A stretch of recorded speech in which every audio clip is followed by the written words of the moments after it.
What's up, Flip Factor family? This is Michael Green with the Flip Factor Podcast, the #1 podcast dedicated to teaching you how to flip less houses and make more money so you can have the freedom to do whatever the F you want. Today, we're going to talk about Don from Wendy's and how he transformed our business by teaching us one really important lesson. We also have Delante, my favorite guest ever. Obviously, the person comes back all the time because he's super cool and we love him. So thanks, Delante, for coming and hanging out with us and, sharing a lot of good stuff with the listeners. No problem. Thanks for having me. No, you're welcome, man. So we're going to jump right in after a couple quick announcements. We got a really cool story that we learned from Don at Wendy's. You're going to love it. It really changed our business. Some really very insightful stuff that me and Delante, being observant, we paid attention to and kind of learned and talked about over a 4 for 4. So we'll tell you more about that in a second. As you hear every episode, we have what's called the Flip Factor 10X Facebook group. And it's called Real Estate Flip Factor 10X. I always make sure I get that name right because I tend to backwards it up and people can't find it. So that's the name of it. It's free. Very cool stuff. A lot of cool people on it. Delante is commonly on there. So am I. We're answering questions. And it doesn't cost anything. So it's a great place if you're new or you really just want to learn some newer concepts. Maybe you're already doing deals. And you want to start transforming into that next level of doing business and really start to evolve in the new way of doing flips that's really working well for us right now, causing us to make more money per house, work a lot less to get deals and just making life easy in general, the way it used to be back in the days when 2009 and 10, when everyone thought the market was amazing. It's really amazing now if you know the right ways to make the shift. So we talk a lot about that in the group. Also, if anyone wants to learn more about how to flip houses and make more money and run a lean flipping business, me and Delante do run a coaching program. We can work with you and help you out on that. It's pretty affordable for what we're able to give and a lot of hand holding. And we really focus on one thing, and that's getting results. No crazy guru coaching or, wild things you have to try. This is all about just getting your business in order. Or if you don't have a business, about helping you get your first deal and putting a really clear plan together. So if you'd like us to help you with that, email me at mike@flipfactor.net, or you can go to our website at theflipfactor.net. And the flipfactor.net website has a free giveaway on how to really, it's called High Profit House Flipping. It's a PDF where we talk a lot about the changes you need to make to start really crushing it in this market if you're struggling to get deals and stuff. So we're also going to talk today about Don, right? And how Don helped us get more deals, because everybody needs more deals, right, Delante? Yeah, for sure. Tell us, Delante, what do you think some of the big, for you just to kind of hop in, like Don, tell them a little bit about everything you think, right? What are some of the problems you're seeing out there that people are having? One of the main problems I see people out there having, and again, referencing the Facebook group because a lot of people are posting in there, but just even outside of that, a lot of people are talking about how every time they try to buy a flip, they're losing out to their competitors. And they're, for a myriad of reasons. Sometimes they say, my competitors got to the deal faster than me. I can't secure the deal because they have more money. All types of things and reasons that vary on why they can't get deals and why they can't get flips. Yeah, 100%. Hearing the same thing, by the way, and actually experiencing it, right? We're living it. We're doing deals as we speak. It's where we're really different. We're not coaching program as much as we actually do deals, right? We're out there in the business dealing with the real struggles everyone else has. With that being said, we've had the same struggles, and the difference between us and 99% of the people out there is we've just decided to deal with them, take action, put a plan together, and make things better. And, it's through paying attention to guys like Don at Wendy's. So I want to tell you a quick story about Don, just to introduce Don and tell you a little bit about what we learned from him. Well, first of all, me and Delante, if you've ever wondered how we get so ripped, well, just tell them the secret, Delante. How do we get ripped? It's a diet consisting of a 4 for 4 from Wendy's. You can pretty much take your pick on which one, but you follow that about 3 to 5 times a week, and you'll get to where you need to go. You will get ripped. And the reason why, tell them the secret is because every time if you eat Wendy's 5 times a week, you start going to the gym more because you feel fat, and then it works. It all ends up working. It's just what we call the backdoor way of getting fit. But we do really love Don from Wendy's, and generally the 4 for 4 I think is the best deal out there. $4, you get 4 items, and I don't know, me and Delante definitely love it. We eat it all the time. For you health nuts out there, please don't send us things that'll kill you. We know it'll kill us. And that's why we do it anyhow, because we love Don. And that's what you're going to learn from the story, how to be like Don, make us go from eating the stuff we love, healthy stuff, to eating 4 for 4s. Don is the man. He's probably the best salesperson we've ever seen. So quick story about Don is, when we go to Wendy's a lot, and Don pretty much never gets our order right. Would you agree? I mean, he pretty much all the time kind of messes it up. So if you ask for a Diet Coke, you're getting a root beer. You ask for, fries, you're getting nuggets. It's always kind of interesting. However, However, when you come to Don, what we love about him, by no means is he perfect, but when you come to him, say, Don, I got fries. He's like, oh, no problem, bro. I got it, man. Here, take, and he gives you keep the fries, and here, take some nuggets too, and here's a Frosty. And he always throws in his extra stuff. So it kind of went from me being a little butthurt that he kept messing my order up to almost hoping he would mess my order up because of I don't know what it is. It's a human instinct, but when we get free stuff, there's this reciprocity that's going on. And honestly, I just started liking Don. He was always so cool about his mistakes. And I'd be like, Don,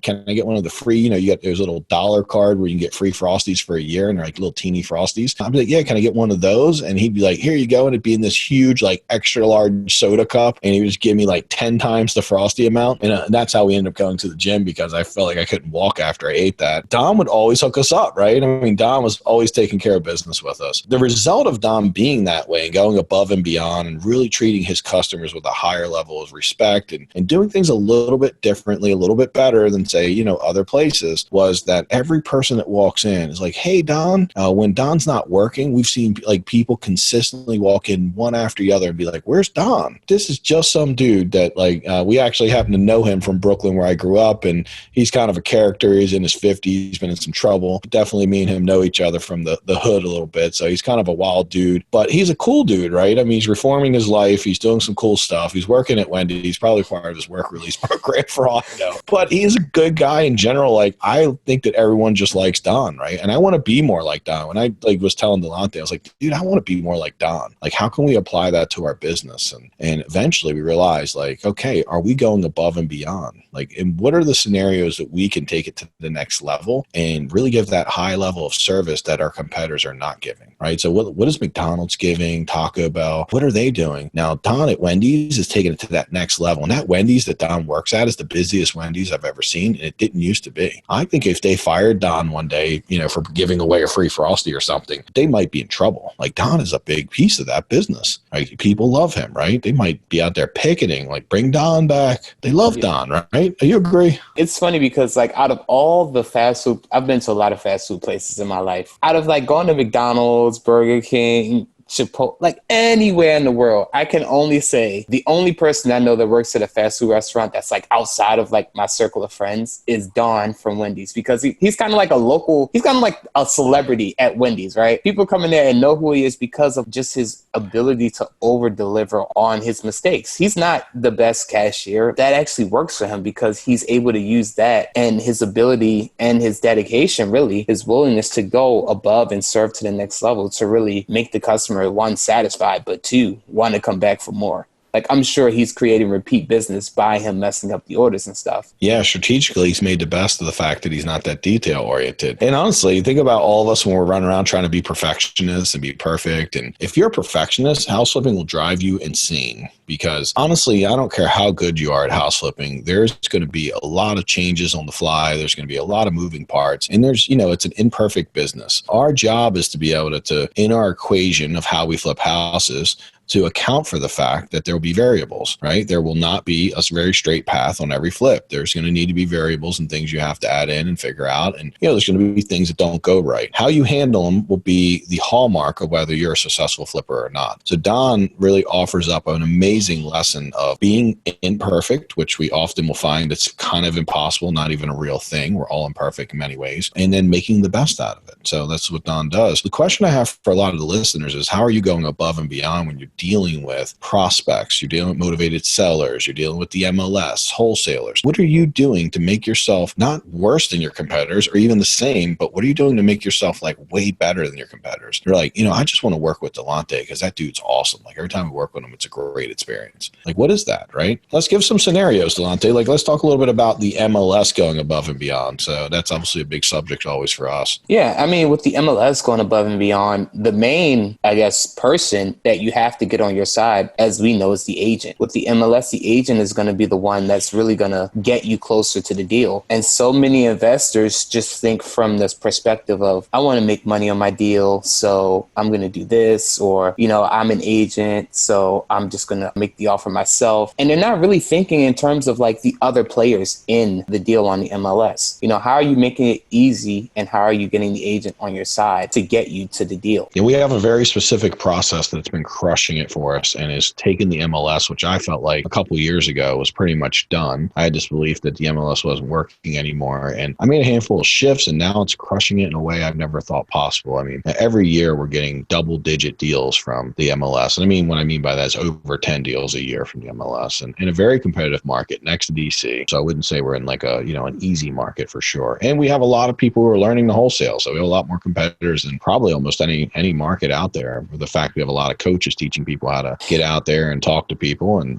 we have a lot of those guys. So there's a lot of people out there doing all kind of aggressive stuff to get deals. For me, it's the same thing. MLS, how do we go above and beyond? What do we do to create that experience? Second for me is like, what do we do with like sellers, motivated sellers? Because that's a big area that we're all struggling in. Cost of getting leads has doubled in the last 3 to 4 years. Sellers have more options than they've ever had. They're not getting 4 postcards or 5 anymore. They're getting 15 or 20. So we got to be able to stand out. And right. So we've created what we call anti-selling. It's the opposite of every selling thing that any guru has ever taught you. Is the complete effortless, easy way to talk to sellers and get them to sell you their house, want to work with you without being salesy or using any kind of slimy tactics. And it really is all about a couple core things. And there is a lot of tactics we actually use, but we don't want to get into the tactics here because tactics are what going to drive you. It really is going to be you being able to sit with a seller and talk with them as long as possible. So our appointments used to be about 20, 30 minutes. They are averaging like 2 hours now because we will literally talk about anything. We talk about anything and everything. And when they're ready to talk about their house, that's when we talk about it. So we don't really have a timeline on it. Now, most people will wear out around an hour, hour and a half, and then we can get down to business. And so around 2 hours, we're able, even on the long ones, usually are 2 to 2.5 hours. But I could not even imagine spending 2.5 hours back in the day when we were getting leads so easily because, we had a different problem back then. It was how do we service all these leads? Now it costs a lot more and we don't get as many leads. So our counter problem today is how do we actually make more from less? And one of our first steps is to spend more time on the appointment and really get to know them. And we have a really very sharp process for how we get people to like and love us and trust us and want to work with us and only us. And that's our secret to how we're winning when we're doing that. So we spend more time really thinking about what the seller wants versus what we want. What we want doesn't matter anymore. We have to be in service. I think you got to tell them about the Columbo. Just Columbo. give them one nugget. All right. Well, the nugget of the Columbo, I mean, this is a weird tactic, but a lot of the Columbos, when we're leaving, a lot of times people tend to open up their guards down. Columbo used to be famous for he would interview the bad guy, and the bad guy would be all closed-lipped. You couldn't get anything from him. He would make the bad guy feel like he got away with it. And he'd be like, all right, I'll talk to you later. And he'd start walking away. And then he'd stop and look back and ask the question when the bad guy was off guard. And the bad guy would always snitch on himself. So we use it in a different way where we might, as we're leaving, we might say, hey, well, I've seen this, or what about that? And we start re-engaging a new conversation. We've often seen our conversation that was an hour long go to an hour and a half to an hour and 45 minutes just by using the Columbo, which we might ask the question of like, hey, before we leave, let me ask you, how is it that you will make a decision? What's really important to you about our offer? If we say that on our way out, when the guard's down, we tend to get a more real answer. And that can lead into sometimes 45 more minutes of talking. And the name of the game with winning these days and creating a competitive edge and being different, being the unicorn versus trying to compete with everyone, is for you to go and ask questions, get to know them in a much deeper way, because there's a lot of trust that's built when you do that, because none of your competitors are really deeply getting to know their prospects. They legitimately are just coming in, and at best, most of the time, they're pretty unprofessional. And sometimes maybe they are pretty professional. They've been trained by a pretty good company, but even then, they're just kind of coming in and getting to business. They're not going to spend a lot of time getting to know their grandkids, what they like to do, some of their pastimes, things like that, because that's where things start to change. And now what we are finding is we don't win every deal. We just win way more than our fair share. And we start winning a lot more than we did in the past before we did this, which is vitally important when leads are down. So we want to make sure we do that. But there's been a major personality shift from me thinking, okay, how do I get this deal done? What tactic can I use to close them? To me saying, hey, I'm not worried about my deals. Like, I have deals. I'm abundant. I don't need to be in scarcity. Let me just focus on how I can serve them at the highest possible level. And at the end, I am going to use a closing sequence where I can work on trying to get them to make a decision and help them get clear about their decision, but totally not tied to the outcome. If I spend 3 hours with them and I don't get the deal, I know that if I continually do that enough with the right people, like if you listen to our last episode, we talk about 80-20 prospecting. So if I'm able now to find the 20% of people who give me 80% of the results and then double down my energy, time, and my service to them, then I'm going to get a lot more results. So again, I don't worry about whether I win or lose. I just know the math is that if I go out, serve in a big way, a lot's going to come back to me. And it's been pretty proven, right? Numbers have went up like over the years, has went up from making 25K a flip to 41K a flip. And a lot of that has to do with buying it on the front end and selling it on the back end,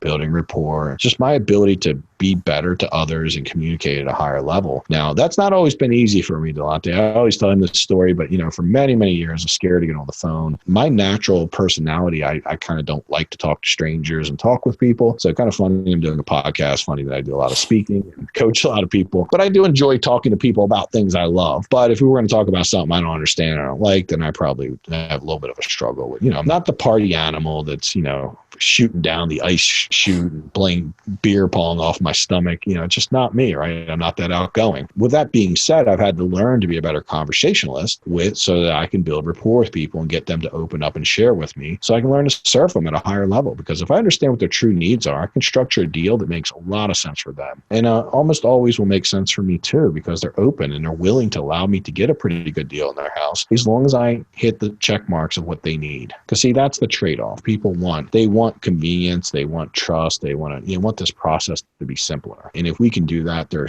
totally willing to take a little bit less for their house because they don't want a complicated process they got to fight through to make a few extra bucks. That's been our experience with our perfect seller. You got to be a better conversationalist. You got to build those skills, and that's not an overnight process. Delante, what's some feedback you can add or some add-ons you have? I think you pretty much nailed it. Even thinking outside of the realm of, well, how much does the seller want for that house? Like we were talking about before, one of the deals we done, or one of the deals, we're about to do, we added a 2-week rent back agreement because the seller said, I don't have a place to go yet once I sell my house, but I know I really want to sell it. All right, no problem. We'll rent back to you for a couple of weeks or, however long you need until you find some place, the way you can go. That sort of thinking and that sort of elaboration on, it's not about us, it's about the seller and what can we do within our power to really serve the seller to the highest level. I think that's what Don really brings. I think a big part you left out of that story too is that this lady was supposed to go to settlement like a month and a half, 2 months ago, didn't show up. We were all the way to settlement and she didn't have an ID. And then she ghosted us for a month or two. Delante called her like every week and just said, hey, how can I help? She needed to get her ID. Eventually, she was ducking us because she didn't have money for her ID. So she'd figured that out. But like eventually, Delante ended up driving her to get her ID, helping her out. And, that's really going above and beyond. And that's why Delante got that deal. That deal would not have gotten done with the average investor. We thought we got it done. And we started with doing a great job to get her in the door, but it was about how we retained her when she almost left out the door. That's probably even what I'll call like the second level of service that we gave to her, because we initially didn't feel that way, but me and him had a higher level conversation. And because we always come from service, we were easily like, well, what do we need to do to get her back in? Like, what help does she need? We know she wanted to sell. We just knew she ran in some roadblocks and, was being stressed out by it. So we gave her a little bit of time, kept on her, and Delante ended up driving her around. I think to grocery shopping, took her dancing one night. Salsa night. Salsa night. Okay. Yeah, absolutely. So, there's your secret. That might be going a little far above and beyond. There is a limit to out there. Salsa dancing with an 88-year-old woman is not cool. Too many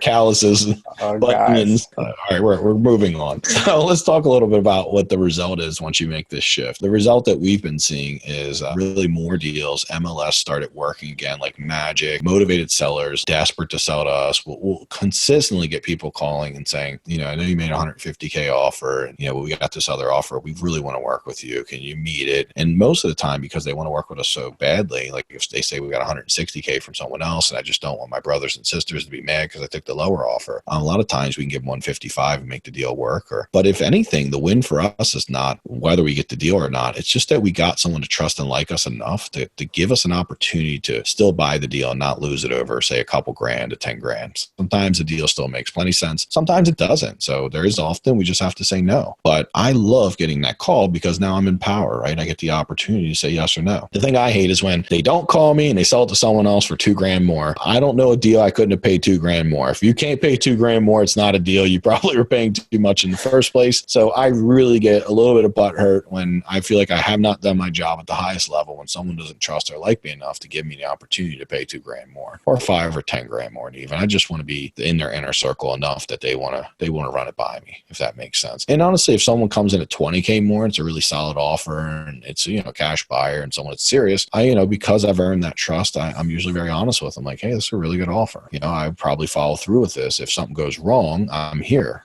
I'll leave my offer here for you and you can come back to me. Sometimes they come back, often they don't, but every blue moon, one comes back and says, hey, it didn't go through. Not uncommon, by the way, that someone's offering 20K more, doesn't get the settlement. So we're keeping that high level position so that people really like and love us and want to work with us. People sell houses to people they like, right? They want to work with people they like. And that's been a concept that's, thousands of years old. Not anything new, but it's how we apply it to house flipping is very new. And, it's come from Don, right? Don was our inspiration. So what are some of the other great results you've seen, Delante, once you make these shifts, like some of the things people could expect if they start to really change the way they work with people and start anti-selling versus like the old sales tactics? Other than deals just becoming easier to do, the real benefit is the fact that you feel better, about the way you do business. I know you mentioned before in the last episode that you didn't really like traditional sales, trying to use sales tactics and trying to get the seller to do something. And it's almost like manipulation in a way. I don't know. For me personally, that's not really my personality type. I'm much more of a kind of feel out the energy and serve the seller the best I can. So at the end of the day, when we do get a deal, I feel good about that deal. I can go to sleep knowing that I really helped out somebody. Yeah, we got a little bit of a paycheck too, but more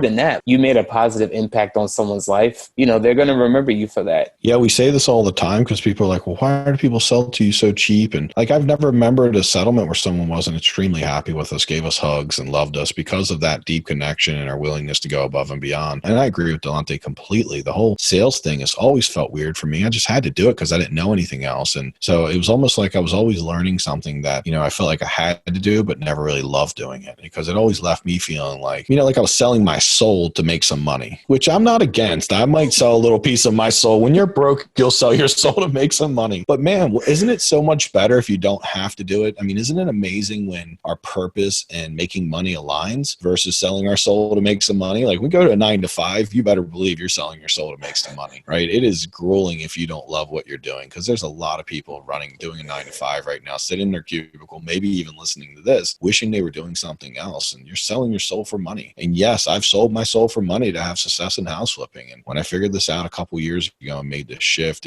not only did I start to get results that no one else was seeing, but I also started realizing that I can actually live my purpose of helping others and being a better person and giving back to the community and also make a lot of money. It doesn't have to be either or. It can actually be both. I really didn't understand that concept. And now I'm starting in a big way, starting to apply it. And that's what this is all about. It's why we call it anti-selling. It's the complete opposite of every slimy thing. And it also happens to be the best way of doing business right now that we've seen. Our conversion rates are crazy high. We convert at double the rate I was converting when I was back doing the old stuff. And when people said things were easier, why is it that I'm actually running less leads today than I did before to get a deal? Why is it that my profits are considerably higher than they were 3 years ago? It's this shift is a really massive shift. Can't wait to use it when things get bad again, which they always will. And the awesome market has caused us to up our game. So there will come a time where we'll get to really reap the rewards because we'll be running at this like level 10 when level 4 is only necessary. So the results will be kind of amazing. So we're sitting in probably one of the biggest opportunities right now to flip houses simply because there's this big shift to the new way of doing things that so few people have made. So the people who have adopted this big shift are making a lot more money. Yeah, we'll jump right to the end. And Delante, that's really good stuff. Let's give them a summary, Delante, kind of summarize what some of the major points were, and we'll finish this up. Love sharing this with the listeners. At least on my end, I think, in summary, going above and beyond rewards you immensely. We've seen it with Don. Don goes above and beyond. He messes up the orders and he gives really good customer service by giving you what you, one, didn't ask for, but appreciate anyway. And two, give you more of what you did ask for. And, people love him for that. And I think when we apply that to real estate, we apply that realm of thought, people are going to love us for what we do. And we're going to see more deals and more profits in our business when we start to do that. Yeah, I agree completely. And I've seen the exact same thing. So we're loving doing things this way. It makes our life easier. Makes me happier as a person. I know Delante feels the same way about it. Great summary. That's exactly the benefits of it. You're going to get more deals. You're going to have an easier way of doing things. You're going to start to really stand out from your competitors when you make this shift. You won't make it overnight, but just start thinking about it, right? Instead of thinking about why there's no deals, the MLS, this, everybody's paying too much, take those thoughts away and replace them with, what is it I need to do to start winning deals? What is it I need to do to start serving people at a high enough level that they choose to do business with me over my competitors? That's the questions I want you asking yourself, and I want to leave you with. So it's been fantastic talking with you, Delante. Thank you, for being on and sharing with everyone. Obviously, I'm sure you'll be back soon. Delante ends up doing a lot of episodes with me because he's my favorite guy to have on here, and just some cool stuff. So thanks a lot, man, for being on and sharing so much good stuff with everyone. No problem. Cool. Well, thanks again, Flip Factor family, for joining us. We know that this is a valuable amount of your time, and we appreciate you taking it to, spend with us and listen to what we have to say. And I hope in the biggest way that this is helping you and, getting you thinking about your business, how to evolve and how to be better. If so, please give us some reviews. We're really appreciative of it. We've gotten some awesome feedback lately. We love the 5-star reviews. It kind of empowers us to keep doing this, keep serving, letting us know that the world is listening and that you guys are enjoying the content. So we really very much appreciate that. If you go on iTunes, you can do it. And again, this is Michael Green, serving you in the biggest way possible. My work is done here and yours has just begun. Have a great day, everyone.